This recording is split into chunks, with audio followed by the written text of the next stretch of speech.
আমরা নিয়ে খাইছো আরো 100 টাকা আমরা চাও নাই গরিব মানুষ নিয়ে 8 টাকা দিয়ে খাইতাম পারি না চায় সোয়া নেই 100 গ্রাম গুস্ত দেখা গেছে 4-5 টুকরো আপনি পাইতেছেন, যেটা একটা আলু দিয়ে যদি আপনি রান্না করেন একজন দুইজন মানুষ সুন্দরভাবে একবেলা খেতে পারবে। ঠিক আছে যে 100 গ্রাম মাংস নাকি বিক্রি করা হয়, কিন্তু 100 গ্রাম মাংস আমরা পাই না, যে 100 গ্রাম চাইলে দেয় না। আমি চাই না এখন 100 গ্রাম, 100 গ্রামও পাওয়া যায় এখানে না। আমার কাছে খুব ভালো লেগেছে যে আমার যতটুকু দরকার আমি অতটুকুই নিতে পারতাছি, আর গরিব মানুষের জন্য ভালো হয়েছে না। আমার চোখে এটা ভালো লাগতেছে। এটি সব জায়গা হয় না বা সব জায়গা পাওয়া যায় না। এটা ভাবনাটা মাথায় আসছে, এক সময় আমরাও খুব আর্থিক অবস্থা খুব খারাপ ছিল, তখন মনে করেন আমরা এরকম বছরকে বছর চলে গেছে, আমরা গুস্ত কিনে খাওয়ার মতো সামর্থ্য ছিল না।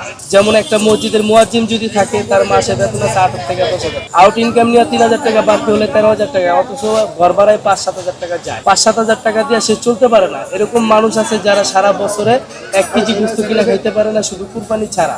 তাদের মতো মানুষ তারা খাইতে পারবো কিনা? যেমন আমি বিক্রি করি, এরকম সবাই যদি বিক্রি করে দেয়, তাহলে সবাই এরকম যারা আর্থিক অবস্থা খারাপ তারা কিটা খেতে পারবে। আর সবাই চায় যে এই জিনিসটা সবাই উদ্যোগ নেই, কারণ দামি জিনিস যদি আমার মতো কম, অনেক মানুষ আছে যারা গরিব মানুষ দামি জিনিস কিনা খাইতে পারে, লজ্জায় চাইতেছে না। তো ওই জিনিসটাই অল্পতে যদি পাইতে পারে, এরকম যদি ব্যানার থাকে দেখে, অবশ্যই মনে করেন ওই মানুষটা আগ্রহ করবে যে 1 টুকরা গোস্ত নিয়ে যাতে বাসায় খাওয়াতে পারে বাচ্চাদের, বা নিজে খাইতে পারে।